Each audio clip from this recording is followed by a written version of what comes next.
Oh, wow. I do. Because they are not failed. They are not failed, and nor am I failed if I do not get back to the continent of Africa. Because we built this. We built a new land. We're always trying to go back. We are. And there's this void of like, we're not good enough, or that there's a lot of healing in conversations of the dialogue that we have about feeling failed as a people, specifically African American. Yeah. Because even outside of the inside of the diaspora, people, and we know this in conversation, that people of the Caribbean, people of the continent look down upon us. No, that's real. Because we don't know our roots, or that we're not. No, I'm African American. That is my culture. That is my roots. It's Southern. It's Black. Y'all wouldn't have any of this access and any of these freedoms had it not been for what our ancestors fought for. There's no respect for it. I'm tired of it. I'm over it. I'm over it. I'm over it. Yeah. It is what it is. So, and I think that the principles of jazz. Yeah. Creating with what you have. Oh, yeah. Creating with what you have. Recognizing your own narrative. Speaking with sound. Because that's what we're doing. We're speaking with sound. The universe started with what? Come on. A big bang. Yes. That's the sound. Come on. Come on. We have to speak with, we have to dance, we have to move. We are always creating sound. That's why we always talk about vibes. Yeah. And vibrations. Come on. We're always talking about something that feels, that we can hear, that we can sense. Yeah. That's jazz. That's where I think healing is beginning, is in the sound of how you move and articulate that sound. Yeah. That's what I think. Oh my goodness. Look. Okay, because I be taking my notes every time I be talking to you. I'm like, look, Tashara about to drop gems, and I was trying to drop a gem. I was like, yep. The healing in the sound, and then like Kwanzaa as a healing practice and balance. And I actually want to get back to, you've answered the question, but I want to ask the question even more, even with the context that we have now. Gotcha. So really the first question that I wanted to ask you. Go. Something said, go to jazz. And so I said, we're going to go to jazz. Okay. So I had you, and then so here's the question. For us. Yeah. Who are here. Yes. To better understand you and your work, where would you suggest that we start with you? Does it start with jazz? Does it even start with dance? Does it start in Alabama, Florida, Virginia? Does it start with your first, gig somewhere?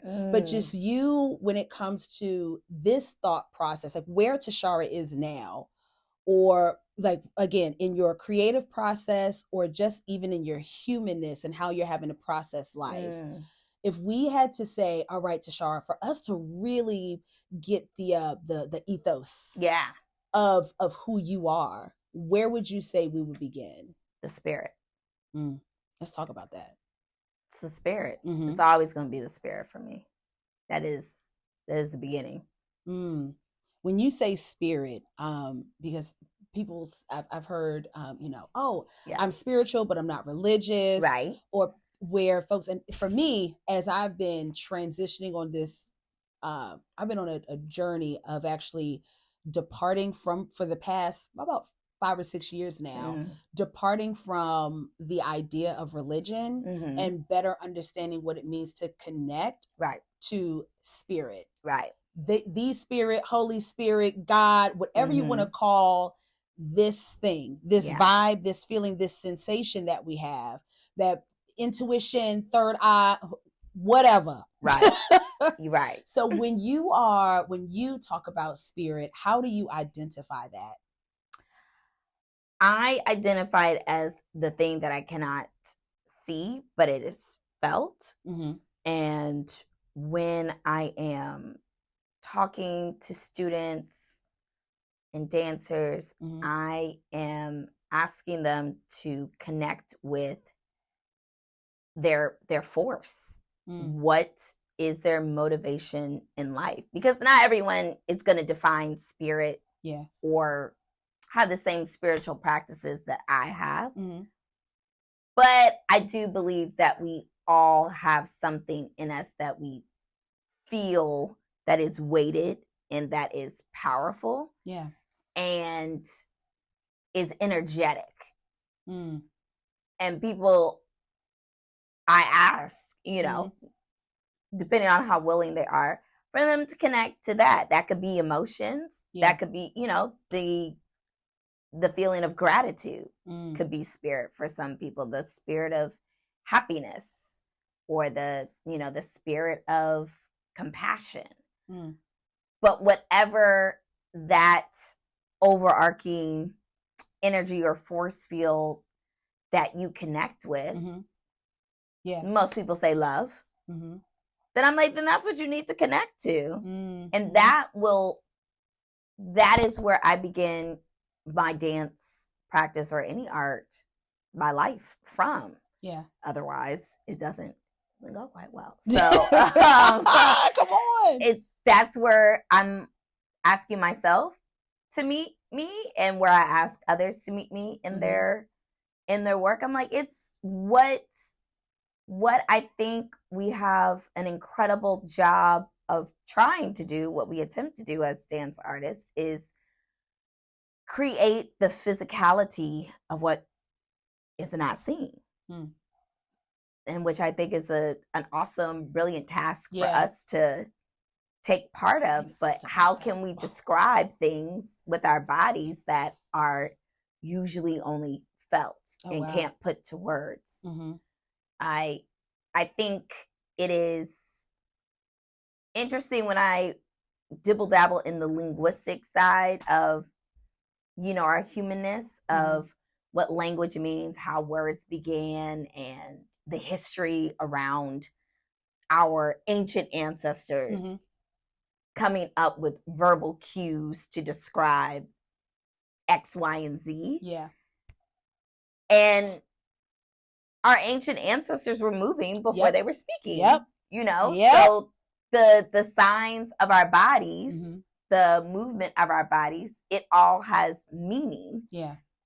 And for a lot of people, they do not, when, you know, our younger professionals are discovering the truth of why we move. We move because we need to talk to people, and we need to describe something that's happening, and we don't quite, you know, we're trying to figure it out. We're trying to funnel it through and decipher it. So our ancestors, before there was a verbal language, there was a physical language.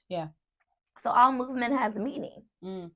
All dance has meaning, whether people like it or not. And I'm not coming off of that soapbox either. Whether you like it or not, your movement says something to me. You might not like what you thought it said to me. I might be able to decipher it and make it have a different message, and you might not like it, but your movement did have meaning. So just like I get on the kids when they talking like this, and you know, I'm like, yeah, you could be cold. You could be crossing your arms because you're cold. But guess what? We just did 52 jumping jacks. You're not cold. You're not cold. Boo-boo. You got an attitude. So you telling me something. And I'm just going to call it out. What's up? Because you're saying something with your body. I don't care that you don't feel like you're telling me something. No, you are. That's it. That's a period. So in our larger, you know, scale of dancing and what we put on in the shows and what we see, we're seeing messages. You have a story. You're telling me a message. Somebody's telling me a message. You better know it for yourself. Come on. So how do you, as an artist, when we're talking about spirit and movement having meaning, and even the idea of the intentional practice of Kwanzaa being a healing practice of balance and harmony, how would you say that your spirit connects to Kwanzaa in the way of healing? And then how do I phrase this? It helped me out if I need to connect the things, but it has something to do with how are you connecting your spirit and the meaning of the movement, the vocabulary that you're wanting to present, or that you're the vocabulary that you're generating, to present using the spirit, and then the overarching theme of Kwanzaa. Like what does that trifecta look like? How do these things all connect to each other to, form into whatever it is it's supposed to be? Whether that could be choreography, it could be you helping people to push performance, like you were talking about earlier with your students, or the artists you were working with, or even if it's the educational portion of it, when you're delivering these really beautiful, by the way, that you've been doing for the past 10 years. What? Kwanzaa online, that's 10? I think we're at 6? 6. I was like, I know it's been a minute. It's been a minute. Come on. Yes. But the series that you do, the Kwanzaa series that you do, either one of those 3. I know there was a lot. I love the question. I think they show up in the 3 various ways that you're speaking about. I've used the Kwanzaa principles to teach improvisation, which in both or the 3 iterations that I have done them in have been very rich and transformative, but apparently very it brings up a lot of big emotions for folks. Okay. And I have strayed away from it because I know the gifts that I believe God has given me, and being able to see what the body is doing and say like, this is what you're messaging, and this is what the principle is. Something's going on here. Let's investigate. I know how to get to the root of things via movement, and the principles make it far easier because they're stacked in a sequential order that goes from root to the cosmic energy, or faith to the unseen. And it is interesting in that practice where I use those principles in an improvisational practice, that it picks up a lot of emotions and uncovered or maybe buried emotions for folks. So what I was saying, like for non-Black folks, it has proven to be, maybe it touches on a lot of things. It touches on their anti-Blackness. It touches on racism. It just does it naturally because it's coming from, it's centered around Afrocentric values. And so most people are growing up in white-centered values, European-centered values, and or American ideology. And all of that ideology and that philosophy is harmful. I don't care how people try to spin it and dice it, it's harmful. Versus when you go through an Afrocentric philosophy and like rooting yourself in societal ways that go beyond capitalism and racism and all the other isms, it produces a liberating effect in the body. I think there's some people who are really afraid of that. And that is what I have witnessed when I've workshopped the principles on other people. It produces a very strong reaction. And, for most, I think they backtrack off of it because it is intense. And I mean, I can't, in a perfect world, that would be a 15-week long course. Come on. It would need to be. It would really need to be. With what I have seen thus far, it produces some heavy emotions versus when I have done it now on African Americans, it produces such a cleansing effect. Ooh. So there's a lot of relief when I've done it with African American folks. There's a lot of gratitude for it and like joyous tears. So I've seen it do polarizing things for different sets of people. Yeah. I'm more inclined to continue to do this work for African Americans because I have seen the the breath that it provides, the release that it provides. And for those who are non-Black, I think they have to be real ones.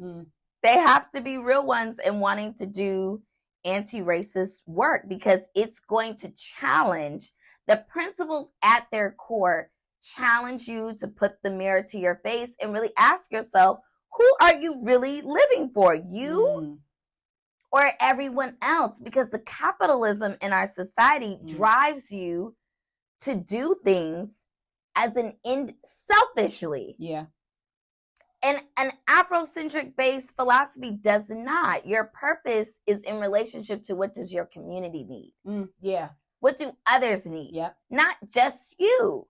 So you're not forgetting you, but you're included in the we. Yeah. And that your dreams, how you dream is not just for you, it's for others. How you envision the world for your descendants. Yep. Because Kwanzaa is about you leave the world in a better place for your descendants. It's a major part of the holiday.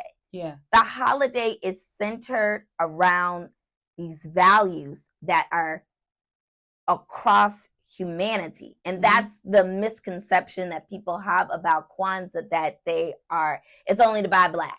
People just narrow it down to buy Black and get a Tashiki cloth or like no, or they think it's about wearing some red, green, black, red, and green. Like, I'm so tired of it. I'm so tired of it. Sis, there's more. It's so much more.